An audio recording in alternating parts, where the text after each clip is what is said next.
Chaque semaine, découvrez le parcours d'une prof de yoga pour vous montrer l'immensité des possibilités dans le monde du yoga.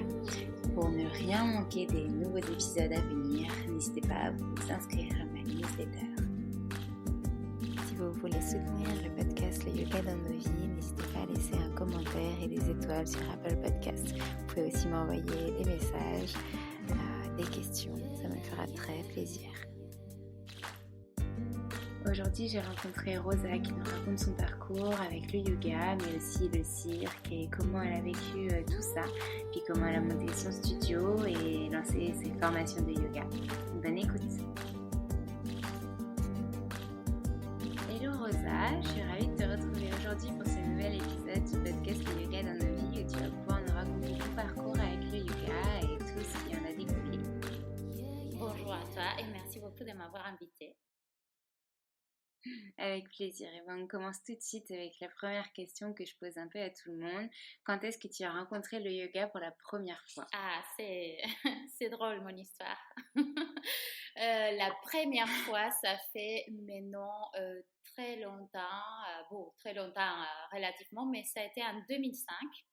J'avais une bourse d'études pour aller en Inde. Donc, cette bourse d'études m'était donnée par les Pays Basques en Espagne.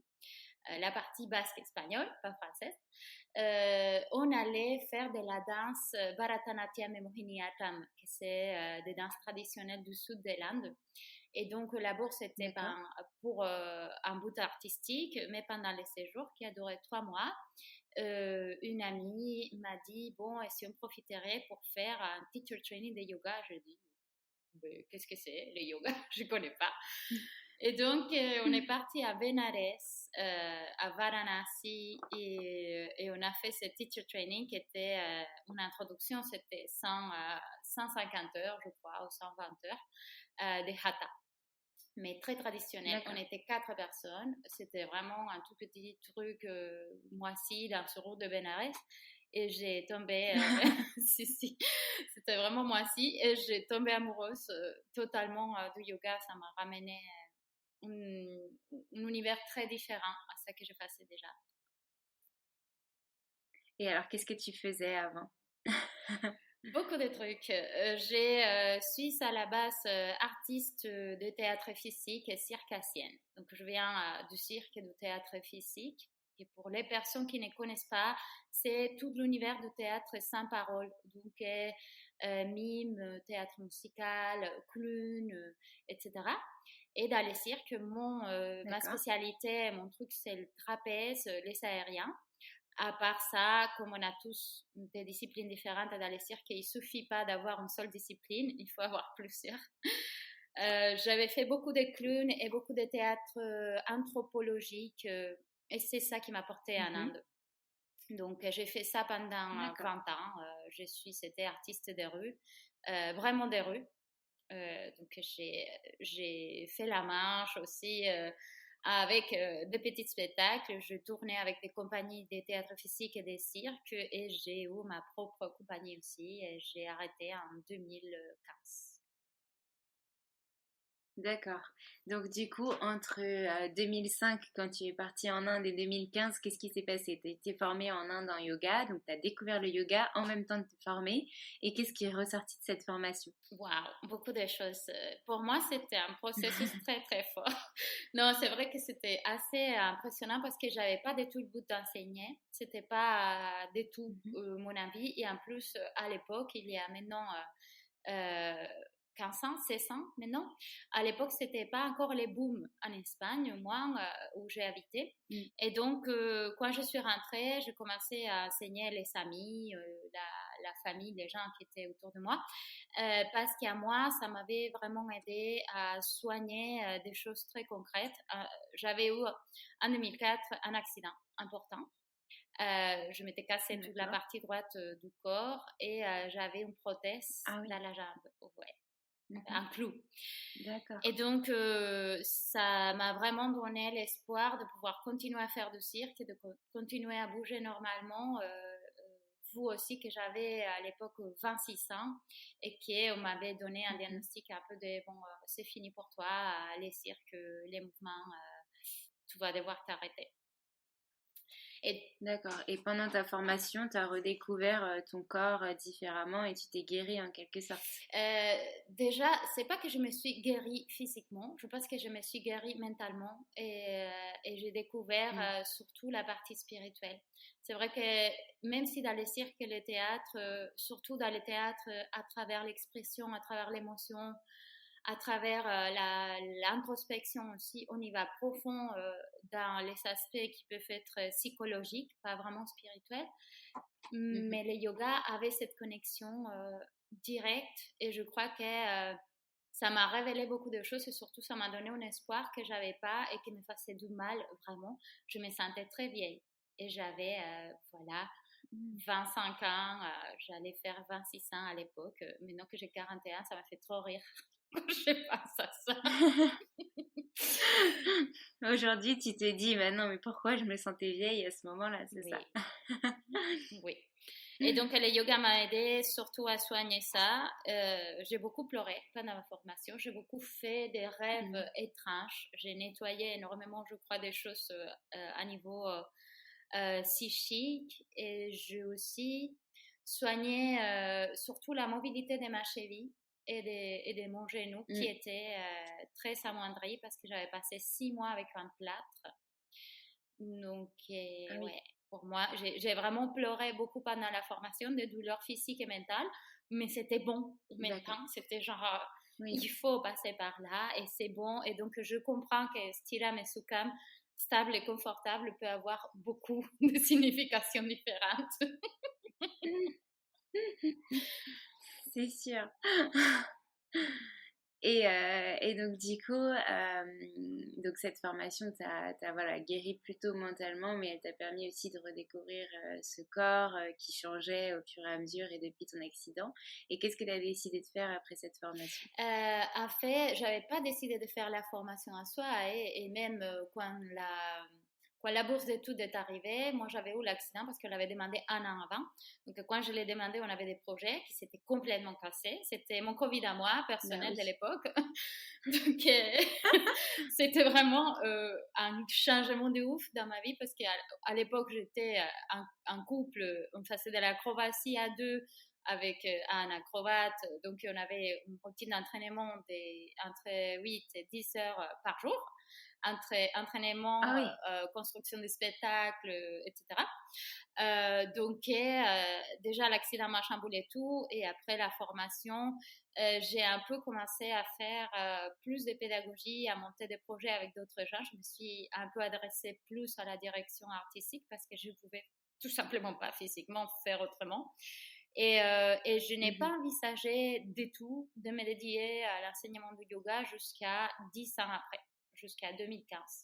Donc, d'accord. pendant ce 10 ans, je tournais comme artiste, comme directrice artistique. J'ai fait aussi beaucoup de travail technique. Je viens d'un parcours aussi des beaux-arts. Dans ma famille, il y a beaucoup d'artistes D'accord. plasticiens.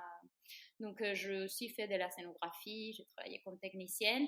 Et je compatibilisais ça avec le travail du yoga, mais surtout pour me tenir moi-même en forme physique et mentale et pour m'aider aussi à ne pas souffrir avec cet déséquilibre fort qu'il y avait dans mon corps, qui était totalement... bon, je me suis cassé la jambe par 3 parties, 3 côtes, bassin Ah déplacé, oui. donc c'était vraiment une sorte d'ostéopathe kiné qui m'accompagnait en permanence. D'accord. Et donc, du coup, oui, tu utilisais le yoga comme pratique personnelle plutôt que l'enseignement au départ enfin, au départ, pendant 10 ans quand même. Oui. Donc, tu as été très patiente.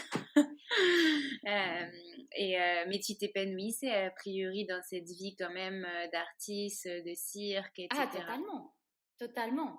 Hmm. Je m'épanouissais beaucoup et puis quand j'ai partagé les yogas, ça a été toujours comme un outil ajouté. C'est vrai que c'est des univers très très près. J'ai toujours beaucoup ou la liberté, comme je n'enseignais pas par argent, j'ai fait quand même beaucoup de cours dans ces 10 ans. Je n'ai donné beaucoup beaucoup de cours, mais de façon un peu altruiste, toujours gratuitement. J'ai commencé à donner des cours payants Mhm. en 2012 peut-être. Donc j'ai fait vraiment beaucoup d'années de yoga gratuit en faisant des expériments de yoga avec de la musique, yoga nu, yoga de toutes les choses qui me venaient en tête, en mélangeant aussi d'autres disciplines de la musique, de la peinture, de la danse sacrée, n'importe quelle chose. Et puis, j'ai eu un parcours social différent. J'étais aussi dans des squats, dans des maisons occupées à Barcelone. Donc, on a fait, par exemple, des festivals gratuits de 24 heures de yoga, où il y avait 24 heures, des gens qui venaient. D'accord. Il y avait des kirtans, il y avait des séances d'automassage, il y avait du tantra, il y avait plein de choses. Et donc, je n'ai jamais eu vraiment cette envie de créer un parcours de prof ou d'école jusqu'à 2015, parce que je m'épanouissais effectivement beaucoup dans ça que je faisais. Et bon, ça a un peu changé. Je pense que ça a été un peu l'âge et un peu aussi, c'est vrai qu'elle arrivait en France pour un master m'a changé la vision du spectacle. Et l'effet de faire des dossiers, de devoir beaucoup cadrer cette discipline, ça m'a découragée et finalement, je ne me retrouvais plus dans l'artistique. D'accord. Et pourquoi tu as dû faire un master? Du coup, c'était un master en quoi? J'ai pas dû les faire, j'ai choisi de les faire. C'était un master en D'accord. écriture pour l'espace public avec l'université D'accord. d'Aix-Marseille et en même temps je faisais la FEIAR, c'était encadré par la FEIAR, c'est une école qui est, c'est une formation avancée itinérante des arts de la rue qui existe à Marseille Mhm. depuis déjà quelques années et je voulais faire ça parce que je voulais plus investiguer, aller plus loin dans la partie écriture dans les arts de la rue. J'avais un peu mal de faire Mhm. des événements, de faire des choses qui sont drôles et jolies, mais qui n'ont pas de profondeur. Et je me suis retrouvée dans cette formation qui était très bien. On a fait en plus beaucoup d'itinérance, donc on était en résidence pendant 2 ans dans plein d'endroits.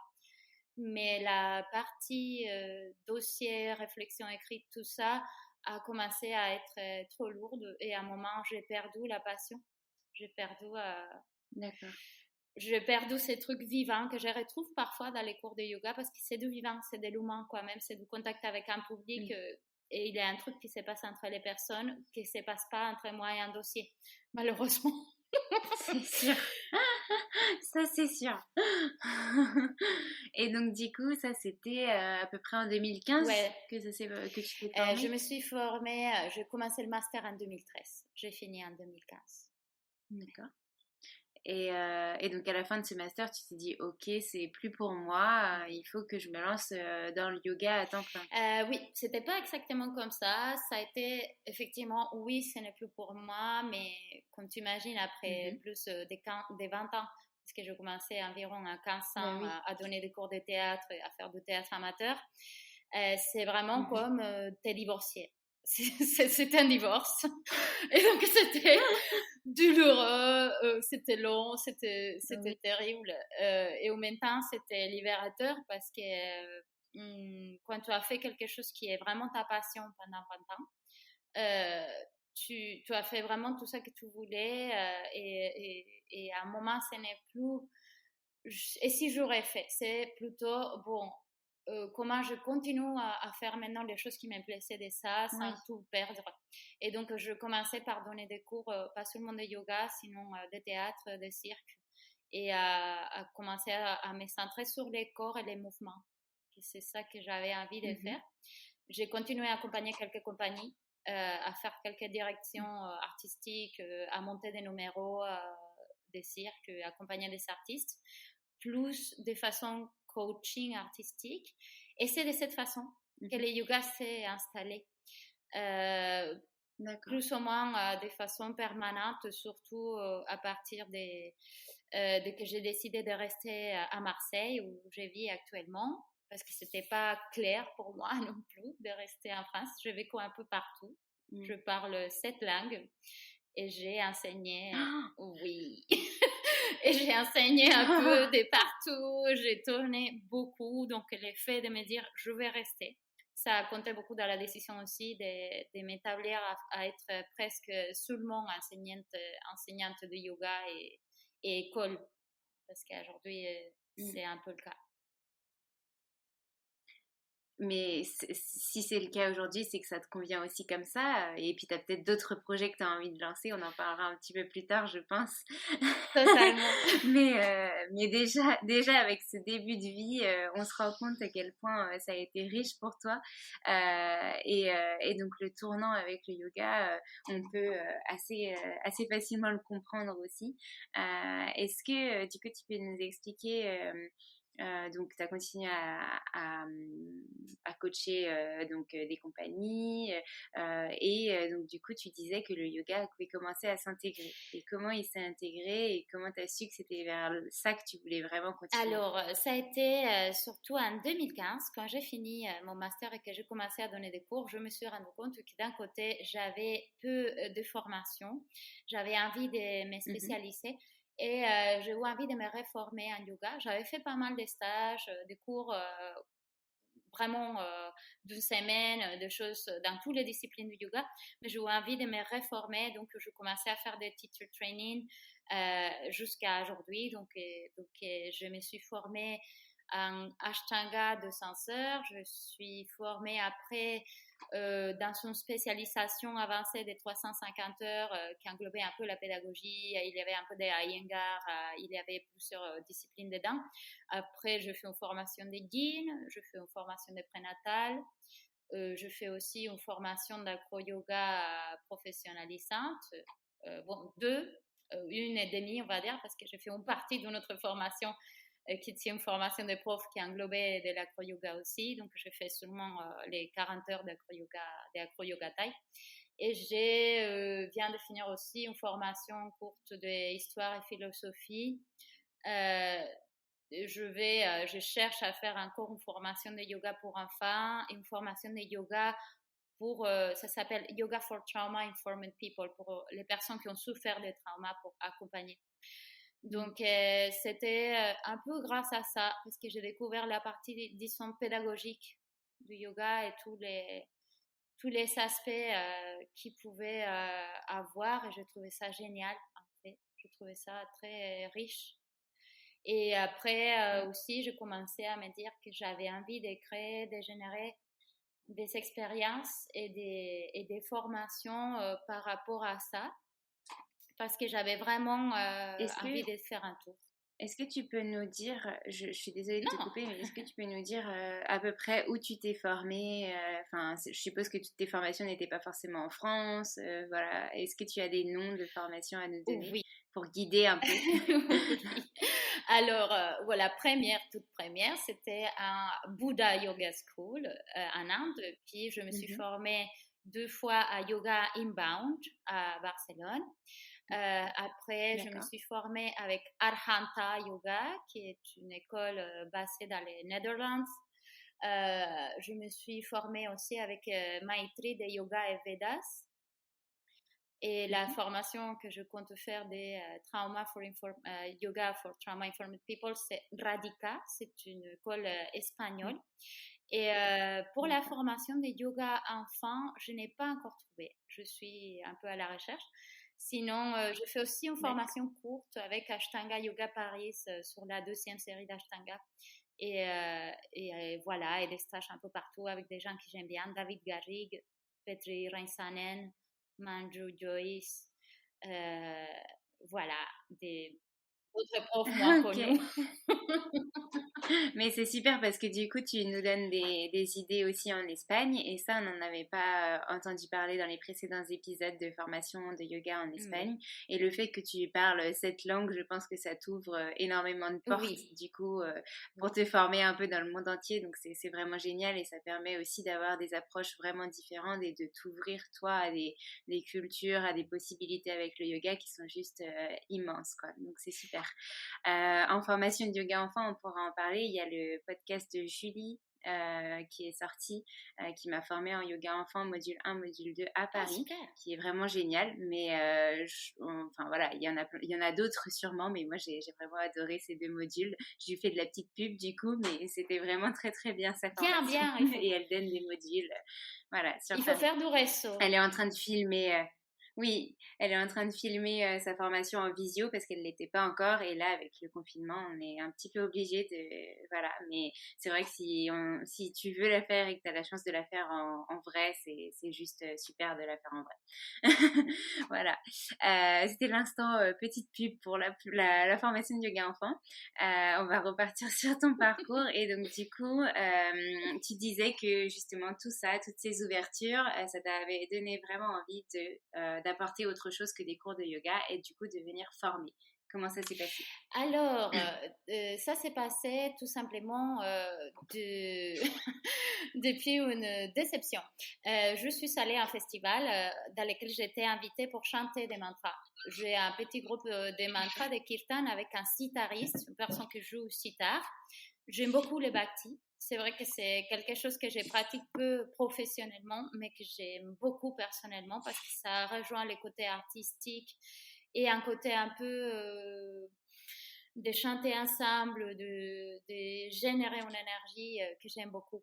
Et donc, on était invités à un festival pour chanter. Et dans ce festival, j'ai rencontré une personne qui organisait une formation et je suis un peu allée voir ce qu'elle faisait et j'ai vu que c'était assez terrible. En fait, elle avait peu d'expérience, c'était un jeune prof et j'ai rien contre les jeunes profs, mais c'est vrai qu'on dit toujours il faut pas avoir peur de se lancer, mais je dirais quand même. Je veux dire, c'est bien de ne pas avoir peur, mais aussi, il faut être conscient que quand on se lance dans une discipline, et surtout dans une discipline physique, et qu'on ne vient pas du tout de ce monde-là, il y a un manque d'expérience. Donc, c'est un peu comme une langue. Moi, je parle français, mais je ne pourrais pas donner pour le moment des cours de français ou former quelqu'un en français parce que je n'ai pas la profondeur de compréhension de la langue. Je peux l'utiliser, mais je ne peux pas former quelqu'un. Donc, c'était un peu le cas. Et il n'y avait pas de certification, c'était un peu comme ça. Et en plus, l'argument de cette fille qui m'avait demandé de participer dans sa formation comme professeur, c'était « mais je la vends pas cher ». Et donc, je me suis sentie vexée. Et je me suis sentie aussi, j'ai eu un sentiment qui était drôle parce que j'ai senti d'un côté que je pouvais les faire et je ne sais pas les faire parce que je ne me sentais pas légitime non plus. Et donc, c'est un peu là qu'a commencé le parcours où je me suis dit, bon, mais qu'est-ce qu'il me faut à moi-même pour me sentir légitime? Et j'ai dit, bon, je pense qu'il me faut déjà comprendre si je veux une certification, comprendre quel type de programme je veux faire, qu'est-ce que je voudrais vraiment qu'il y ait dans cette formation. Et c'est comme ça que j'ai commencé à créer la formation en 2016. Et la formation a été finie de créer en 2019, donc ça m'a pris 3 ans. D'accord. Et tout le processus de certification Yoga Alliance avec les nouveaux standards, que je profite aussi pour faire un peu de la pub. Je parlerai de ça dans les podcasts de Cécile Bis Coaching bientôt, dans quelques semaines. Ouais. Super, on a trop hâte. Mais c'est vrai que c'est un sujet peu abordé. Tout le monde fait des certifications, mais personne ne comprend les parcours. Et c'est aussi un choix par rapport aux certifications qu'il y a de partout. J'ai beaucoup de choses à dire contre la Yoga Alliance, mais c'est vrai que pour dire des choses positives, c'est le seul organisme qui te permet de travailler partout dans le monde et sans être reconnu. Et j'évoque vraiment, je crois que le yoga devrait être reconnu comme une profession certifiée à la VDC. Donc, en ce moment, j'ai fait beaucoup d'efforts pour datadocker l'école, pour créer des certifications et pour encadrer la profession parce que, comme je disais avant, les professionnels du yoga, c'est vraiment des personnes qui font des efforts, qui sont des vrais professionnels. Et en plus, en venant du monde du mouvement, je sais les efforts physiques et de vie, d'énergie que ça comporte. Et c'est vraiment un métier auquel il faut se former beaucoup en continuation. Il faut respecter ça aussi. Et quelque part, je crois aussi à faire appel à des professionnels dans chaque aspect, comme tous les Alexandre. C'était pas le but d'en parler aujourd'hui, de me mettre en avant, mais en tout cas, je suis ravie de faire partie de cette formation et que tu aies pu faire appel à moi et de t'avoir rencontré surtout parce que c'est vraiment riche de partager avec toi. Et justement, j'admire cette manière de voir les choses sur Yoga Alliance, sur le fait que le yoga devrait être plus reconnu, notamment en France, etc. Parce que on peut se déclarer à l'URSSAF en tant que prof de yoga. Oui, Mais d'un autre côté, la formation en tant que prof de yoga, il y en a plein en France et elles ne sont pas reconnues par oui. l'État. Quelle est la logique là-dedans? Enfin, c'est vrai qu'on se pose beaucoup de questions et j'ai vraiment très hâte d'écouter ton épisode avec Cécile parce que je pense que ça va être très très Ah, intéressant. merci. Oui, donc quand on a créé la formation, j'ai commencé à parler avec des profs que j'aimais bien. Par exemple, ma prof de philosophie et histoire que j'ai eue dans la formation à Barcelone, qui est aussi psychologue, qui est art thérapeute.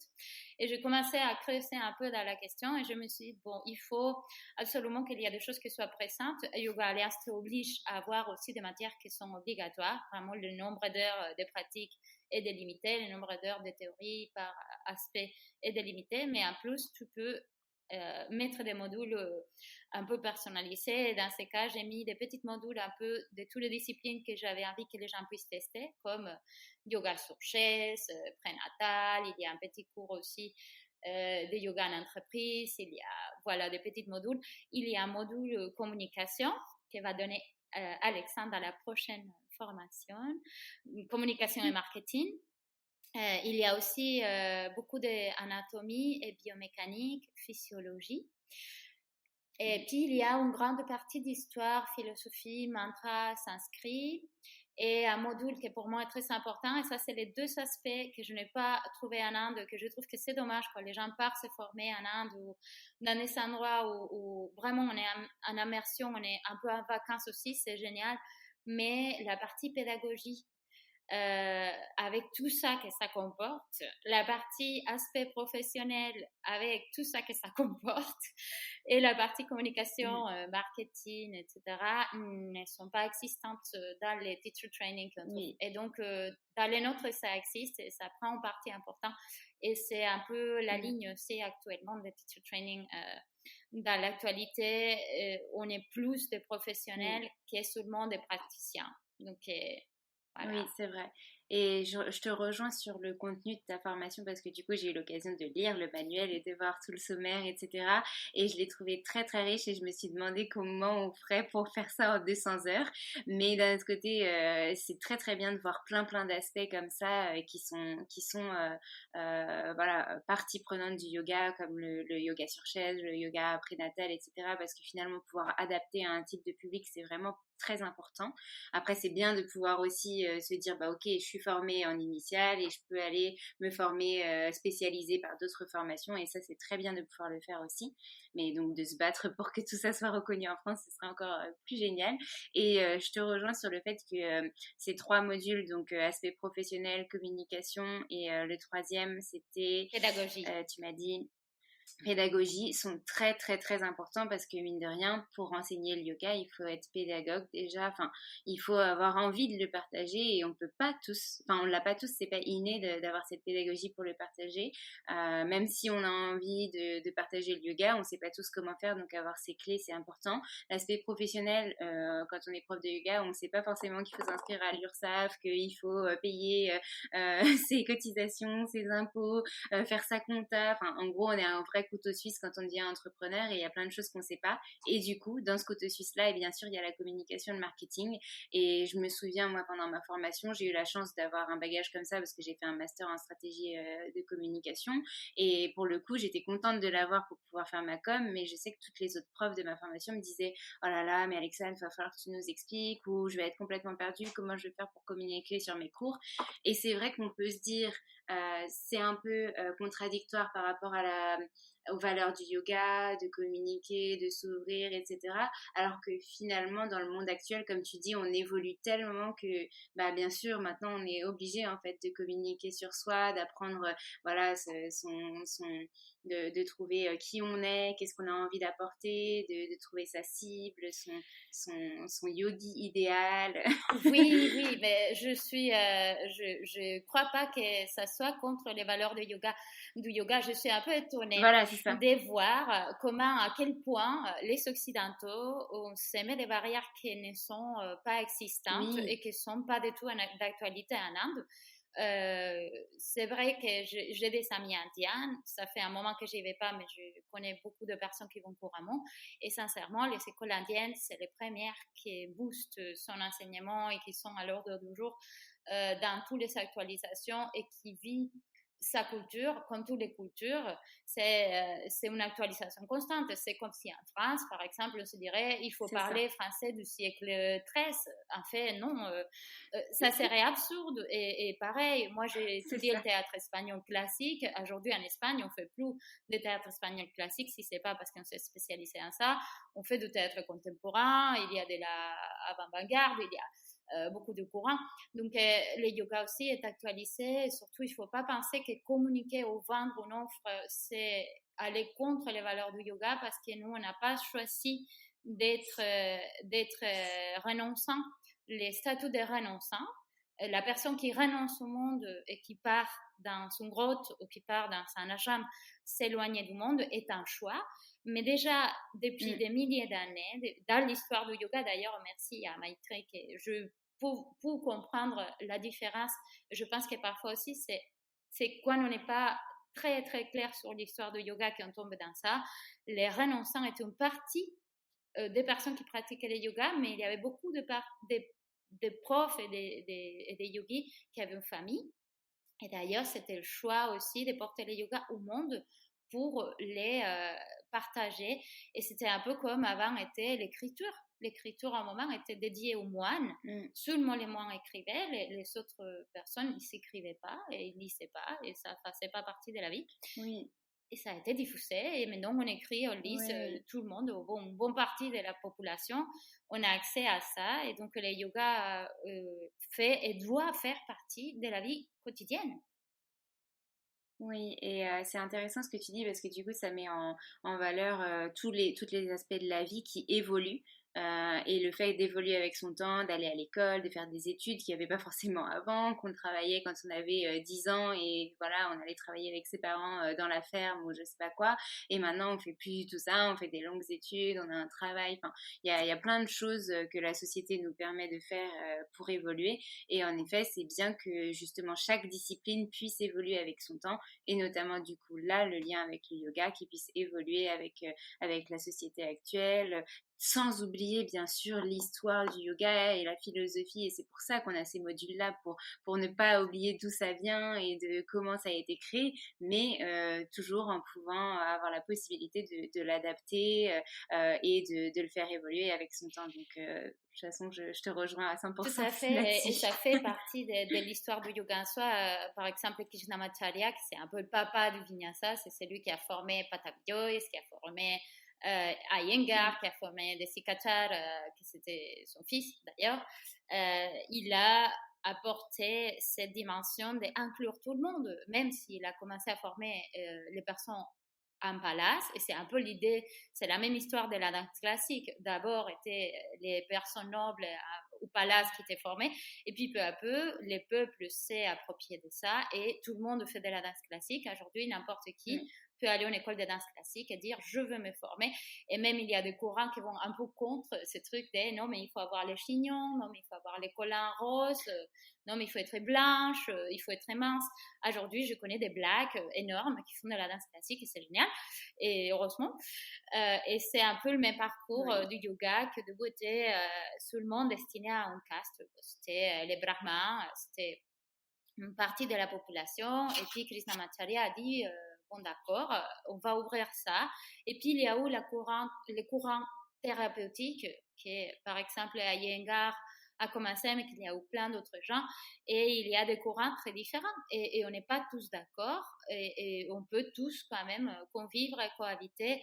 Et bien sûr, il faut aussi communiquer et vendre, mais on peut communiquer et vendre avec des valeurs pas seulement du yoga, mais avec des valeurs humaines. La diversité, par exemple, dont on parle un peu dans la première formation, dans les cours, on va pouvoir intégrer des hommes, des femmes, mais aussi des personnes, de tous les genres, de toutes les nationalités, de tous les âges. Et il y a aussi beaucoup d'aspects actuels, d'aspects sociaux d'aspects super contemporains qu'il faut intégrer. Parce que si on ne les intègre pas, ça devient quelque chose de mort et de plus... de plus élitiste. Ouais. Les yogas à la base, c'est pas sectaire. Je pense qu'il faut comprendre aussi l'aspect sociologique et politique. Effectivement, il y a des ouvrages intéressants à ces sujets-là. Mais nous, en tant qu'Européens, en tant que femmes, etc., on a beaucoup de choses à dire, des choses différentes. Il y a beaucoup d'histoires de pouvoir aussi. Beaucoup d'histoires de famille, des param. Et du coup, tu arrives à transmettre tous ces messages dans ta formation ou il y a encore des choses que J'essaye.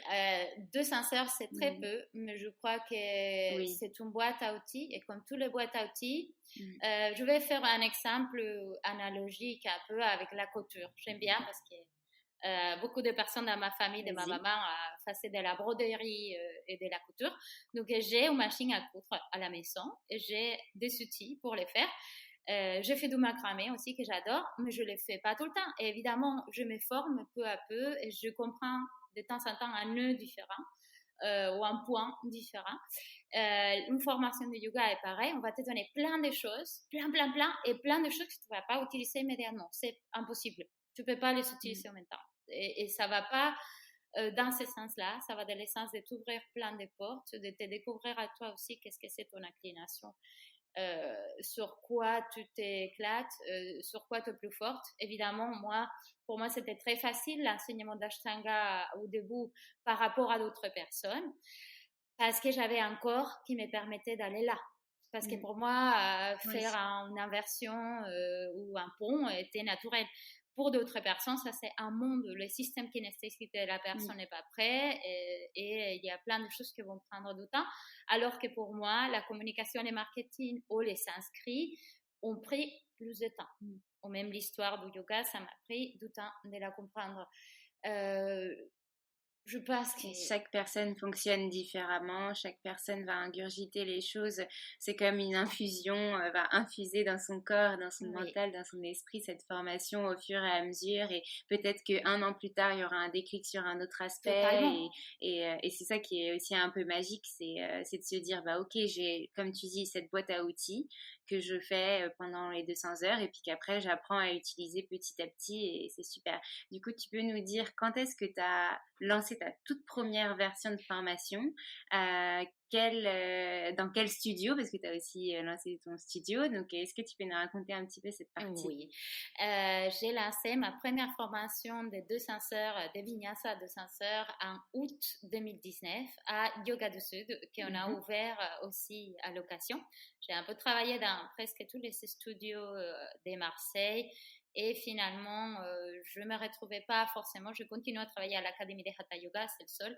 Je ne me retrouvais pas parce que je n'ai pas retrouvé une chala où il y avait un peu de communauté, d'aspect communautaire, où ce n'était pas que donner un cours, partir, et je ne voyais plus les élèves. Et donc, c'est comme ça que j'ai compris qu'il fallait vraiment que j'ouvre une école où les gens viennent et reviennent et sont en contact. Et la formation a donné départ à cette école qu'on a ouverte en août 2019. On a formé 10 profs en août. Et je dirais aussi par rapport à ça que les groupes font beaucoup de formation. La formation est très différente à chaque fois et ça dépend des personnes. Et ces personnes sont les profs, les élèves et les contextes qu'il y a à chaque moment. On a fait une deuxième formation en décembre avec un groupe très petit. On a commencé avec 5 et on a fini avec 4. Il y a une personne qui a quitté la formation en cours de route. Ça arrive aussi et je pense que c'est cool aussi de rester honnête, humble et sincère. On est toujours devant des êtres humains et on est toujours aussi devant un univers qui, d'un côté, par son côté physique, d'un autre côté, par l'introspection, ça t'oblige à te mettre un peu comme le théâtre, être très face à toi, à voir des misères et des choses qui font un peu peur parfois. Et je pense que le yoga dans ça peut être un peu aussi le cas. C'est un parcours, il faut se préparer bien et c'est pour ça aussi que j'encourage aux personnes parfois à se former dans des conditions de confort, dans des conditions de maîtrise. Parce que quand tu pars en Inde, moi ça m'était arrivé, de prendre un gastro, d'avoir une bactérie, d'avoir beaucoup de soucis digestifs. Et heureusement, je les savais passer quand j'ai fait ma formation de yoga, mais j'étais déjà 2 mois en amont là-bas. Je me dis, Oui. waouh, si j'ai pars à faire une formation intensive de 5 heures et que je me chope un truc Et, comme ça, ouais. non. C'est sûr que ça peut te pourrir ton Oui, séjour et ta formation, du coup, ça c'est sûr. oui. Et du coup, vous avez donné cette formation en 2019 2 fois, c'est C'est ça? Et ça. en 2020, comment ça s'est Mais en passé 2020, avec le pour le confinement? moment, on a fait seulement cette formation en décembre qui était à cheval entre 2020 et 2021. Et puis, on a créé plein Mhm, d'autres formations. On a fait en avril 2020. Ouais. En avril 2020, j'ai pris la décision de me spécialiser en formation. Et donc, je n'ai pas arrêté les d'accord. cours, mais je réduis énormément le nombre de cours. Et j'ai commencé à donner, comme tous les profs, je crois, des cours en ligne. Et donc, Mhm. comme la majorité d'endroits ont fermé, je me suis dit que j'allais créer plein d'autres formations. J'avais déjà créé une formation de yoga aérien en 2019 avant la formation de prof. Ok. Et j'ai formé pour le moment aussi une douzaine de personnes, une quinzaine de personnes. Donc, on a fait 2 éditions de yoga aérien, 2 éditions de professeurs de censeurs. Et cette année, avec l'aide de mon équipe, donc plein d'autres profs, on a créé d'autres formations, dont, si je me souviens bien de toutes, formation pranayama, une formation Mhm, handstand inversion, une mhm. formation courte aussi pour cirque, les basses, des trapèzes, cerceau aérien et tissu. Super. Ouais, et là, on se lance un peu dans toutes les disciplines basiques du yoga, donc une formation de yin, une formation de prénatal, une formation d'acro-yoga qui va se dérouler en 3 étapes de 20 heures, et un petit stage de préparation à l'accouchement naturel avec une sage-femme. Ah, super. Oui, Oh là là, c'est des beaux projets. Et donc ça, c'est merci. pas encore sorti, les derniers que tu as donnés. Elle sort tout le long de 2021. Il y a quelques-unes qui sont D'accord. sorties et d'autres qui sont en préparation. Et les projets pour 2022 sera de créer aussi une école digitale, donc pouvoir offrir des formations longues et courtes en digital, peut-être en plusieurs langues. Mhm. Donc l'idée, c'est de pouvoir vraiment utiliser les mêmes outils formation, mais les diversifier, que ça soit aussi datadocké, que ça soit accessible à tout le monde, soit en présentiel, soit en digital, soit partiellement digital, partiellement présentiel, qui sera une Mhm. option aussi. Et puis peut-être pouvoir créer des projets plus avec chaque prof, des formations très très spécifiques, comme par exemple comme le marketing ou sur la philosophie du yoga, des aspects que par exemple on n'a pas toujours ou accès dans nos formations, et qu'on voudrait se former plus Mm. spécifiquement. Deuxième série d'Ashtanga, par Oui, exemple, ou des aspects comme ça. oui. On a aussi une formation souplesse et contorsion qui est très spécifique. Bon, j'utilise aussi des choses qui viennent du cirque. C'est vrai que je reste quand même assez proche de tout ça. Mais j'ai envie encore de profiter de ça que mon corps me permet de faire, parce que c'est vrai que à 40 ans, tu commences à te dire, waouh, j'ai vraiment envie de profiter de ça encore, peut-être pendant 10-15 ans. Donc, je continue à faire des choses un peu exigeantes pendant que mon corps me les permet. Et j'espère avoir aussi l'occasion de collaborer avec d'autres profs qui porteront d'autres choses. Que je trouve qu'il y a énormément, il y a un grand besoin de spécialisation dans le yoga. Il y a Mm. énormément de C'est profs, vrai. mais pas très spécialisés. Et donc, j'ai du mal à trouver des profs, même pour créer des propositions. Donc, venez vers moi pour créer des programmes très différents et spécifiques, et qui correspondent aussi à différents besoins. C'est vrai, oui, oui, il y en a vraiment besoin. C'est vrai que on se rend compte que les formations de 200 heures, il y en a de plus en plus, mais les spécialisations, c'est difficile de trouver une spécialisation qui convient bah, déjà à la période de confinement où on est autorisé quand même de se déplacer en tant que formation, une formation spécifique sur un thème précis où on a envie d'aller plus loin, qui soit en France notamment, parce que quand tu habites en France, c'est vrai que tu as envie des fois de partir à l'étranger. Mais des fois, si tu travailles à côté ou que tu peux pas annuler tes cours ou des choses comme ça, c'est plus compliqué. Donc, tu as plus de facilité à le faire en France, à te déplacer en France. Donc oui, c'est des super beaux projets. En tout cas, j'ai hâte que tu mettes ça tout en place pour qu'on voit ce que ça donne et puis voir avec quel professeur tu travailles sur ces projets. Euh, Est-ce que tu as d'autres projets en dehors de Yoga du Sud et de tes formations? Ça fait déjà beaucoup, hein, mais on ne sait jamais avec toi. Je suis super active. C'est un... Oui. ouais, c'est un défaut et en même temps, je suis toujours comme ça. C'est Oh, vrai que c'est pas un défaut parce que ça te permet de faire plein de choses et justement comme tu le disais de pas avoir de regrets, de pas avoir fait ce que tu avais pas envie, enfin ce que tu avais envie de faire justement. oui. Hein. Si tu le faisais pas, peut-être que tu serais frustrée de pas l'avoir fait. Donc au moins tu le fais et c'est bon. Oui, par rapport au yoga, j'ai quelques projets plus artistiques, dans le sens que j'aimerais beaucoup créer et illustrer un manuel de yoga aérien et peut-être après des cartes, mais de façon Mhm. assez précise avec de l'illustration en aquarelle digitale. Je me forme un peu en aquarelle digitale. Et puis, j'aimerais continuer dans la labeur pédagogique avec la formation des 100 censeurs, donc la certification Yoga Alliance, et ça va me prendre beaucoup, beaucoup de temps et d'énergie. Donc, je laisse ça pour 2022. Et puis, effectivement, toute la partie digitale, je suis vraiment débutante dans ça, donc je commence à me former et peu à peu à mettre ça en place. Et j'aimerais vraiment créer une équipe et pouvoir peut-être porter Yoga du Sud à un endroit aussi où on parle espagnol. Je réfléchis au Mexique, donc peut-être il y aura un deuxième Ah, Yoga du Sud au Mexique. ok. Ah, c'est des très très beaux projets. Et Merci. finalement, tu en as plein d'autres avec toutes ces formations. Oui, oui, oui, mais bon, Est-ce que... on verra qu'est-ce qu'on peut faire. On verra qu'est-ce que Oui, les voilà. conditions nous permettent. Je pense qu'il faut avoir plein de projets que si on Mm. peut les faire, on les fera. Sinon, bon, ça restera dans les services. On verra. Oui, et puis tu prendras peut-être un peu plus de temps à faire certains projets, Oui. mais globalement, je ne doute pas que tu arriveras à les faire. Inch'Allah. Est-ce que tu as Est-ce que tu as d'autres choses qu'on n'a pas évoquées dans ton parcours, qu'on a oubliées ou que tu aimerais parler? Dans mon parcours, j'ai toujours d'autres choses parce que c'est vrai que j'ai commencé à travailler très jeune. Mais s'il y a quelque chose que j'aimerais dire, c'est qu'il ne faut pas se renfermer à une discipline ou penser aussi qu'il n'y a pas de lien.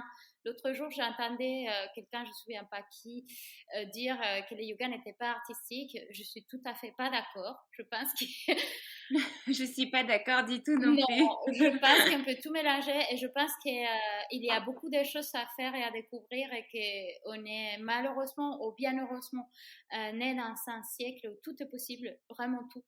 Donc, c'est à nous de prendre vraiment ça par la main et de créer des choses qui sont possibles ou qu'on voudrait que ce soit possible. Donc, pour moi, mon rêve ultime, c'est vraiment qu'on puisse s'ouvrir et se mettre plus en contact les uns avec les autres, générer plus d'emplois, mais aussi plus de communication, de communauté, parce qu'on a vraiment besoin. Il y a beaucoup de solitude, il y a beaucoup de peur à ce Oui. moment. Et je pense que si on peut le créer, nous en tant que prof de yoga, mais aussi en tant qu'être humain, c'est vraiment notre duty, c'est vraiment notre dharma, notre devoir.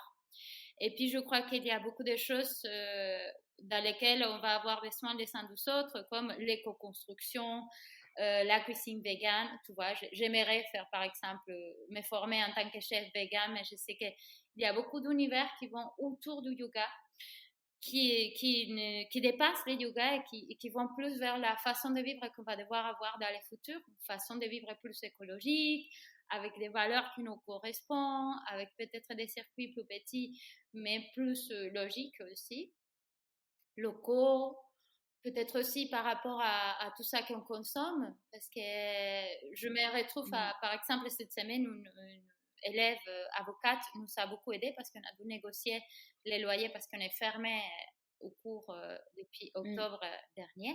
Donc, on a dû renégocier le loyer et une élève qui est avocate nous a aidé avec des valeurs vraiment géniaux. Je me dis, en fait, c'est applicable à tous les aspects de la vie. C'est applicable à tout. Mm, mm.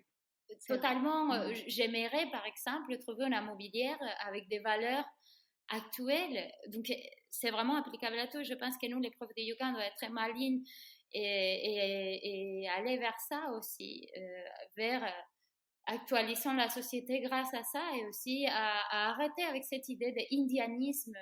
Je pense que la spiritualité doit être présente en tout et ça, c'est un autre discours. Par exemple, quand j'ai des élèves musulmans, juifs, je vis dans les quartiers juifs de Marseille, donc il y a beaucoup de choses à actualiser aussi de ce côté, au rapport au corps, au rapport à la religion, au rapport à l'image, à C'est sûr. l'identité. Donc, allons vers ça. Je pense que dans mon parcours, au moins dans mon expérience de vivre dans beaucoup de pays, dans beaucoup de situations, je me suis retrouvée dans plein d'aspects avec les valeurs du yoga et c'est là qu'il faut s'actualiser. C'est là qu'il faut dire, OK, comment on met ça dans la vie quotidienne pour que ça soit outil, pas pour que ça reste une posture. C'est une posture aussi vivante. Mm. J'adore ta manière de voir les choses et franchement, j'ai pas de mots sur ce que Merci. tu viens de dire parce que sinon on va lancer des débats qui vont durer des heures et je pense on aura tellement de temps d'échanger là-dessus et ça me ferait très plaisir de continuer à échanger avec ça, sur ça avec toi. Mais est-ce que tu aurais un dernier message à faire passer là à quelqu'un ou à nos auditeurs, à ceux qui nous écoutent, à des profs, des futurs professeurs par exemple que tu formes ou que tu vas peut-être former? De ne pas être dans la compétition, d'oublier, je pense, parce qu'on a une tendance actuellement, et je suis totalement dedans, et parfois c'est très difficile de sortir de cette image Instagram. Est-ce que j'ai plus de followers? Est-ce que telle Mm. marque m'accepte? Pour faire vraiment de casser ça et de se dire si on est là c'est pour s'entraider et même si c'est un métier je trouve que c'est important de prendre conscience de la dimension humaine du yoga et de que aussi on vit beaucoup de changements en ce moment tout le monde et qu'on doit les affronter ensemble et c'est entraider et c'est ça que j'essaie de faire. Après je suis une personne humaine et j'apprends tout le temps et c'est tout à fait difficile de travailler quand tu gères des équipes ou des personnes. Donc, je pense que dans cet aspect, on a tous beaucoup à apprendre et je crois que comme société, surtout comme société européenne, on a beaucoup à apprendre de ça, de l'entraide, de la solidarité. Le soutien, Je pense qu'on est très très loin. de Hein. s'adapter, d'être dans Mm. la tolérance. Oui, Il y a plein de choses à apprendre, c'est sûr. Ouais, je pense que, que tu es totalement dedans et que pour le coup, on fait tous du mieux qu'on peut au quotidien, a priori, et que on espère que ce monde ira de mieux en mieux avec des personnes qui ont envie de se rencontrer. Moi, je vois Instagram maintenant comme un bel outil de rencontre parce qu'il m'a permis de rencontrer des gens formidables et de oui. collaborer avec de belles personnes, d'avoir de beaux projets en perspective et ça, c'est vraiment génial. Et c'est vrai que comme tu dis, certes, il y a une sorte on utilise le mot concurrence dans le yoga parce qu'il y a beaucoup de profs qui se forment, mais je pense que c'est un amalgame, c'est pas de la concurrence, chacun a sa spécialisation, chacun a sa façon d'apporter le yoga aux autres et qu'on trouvera tous des personnes et des yogis qui ont envie de le pratiquer avec nous et c'est super. C'est super. Totalement. Et on a besoin de s'aider les uns les autres, surtout quand on n'existe pas. Et en venant du milieu du théâtre et du cirque, c'est des milieux très, très alternatifs et parfois précaires aussi. Je me rends compte du besoin qu'on a les uns les autres et de la manque qu'il y a dans ça. Dans les yoga en Occident, on est très... on a ce modèle un peu de fitness marketing, ce modèle un peu de boîte, de concurrence, et je trouve que c'est pas adapté et que parfois on a vraiment besoin de partir d'un point de vue plus social, humain, et que nous-mêmes on a Mm-hmm. besoin de ça. Je me sens seule parfois comme prof et comme élève et comme pratiquante. Et je crois que c'est la seule façon aussi de faire reconnaître ces métiers de façon officielle. en parlant aussi des politiques. C'est vrai. Si on est toute seule tout le temps, ça ne va pas le faire. Donc, j'anime à tout le monde à me contacter, à te contacter, à se parler. J'ai connu Alexandre grâce à Baya. On est toutes les deux ambassadrices.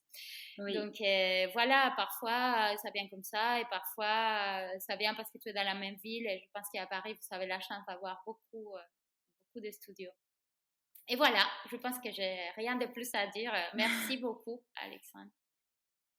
Merci à toi pour tous ces partages de cette belle aventure humaine que tu vis chaque jour et de ta confiance, d'avoir partagé tout ça avec nous.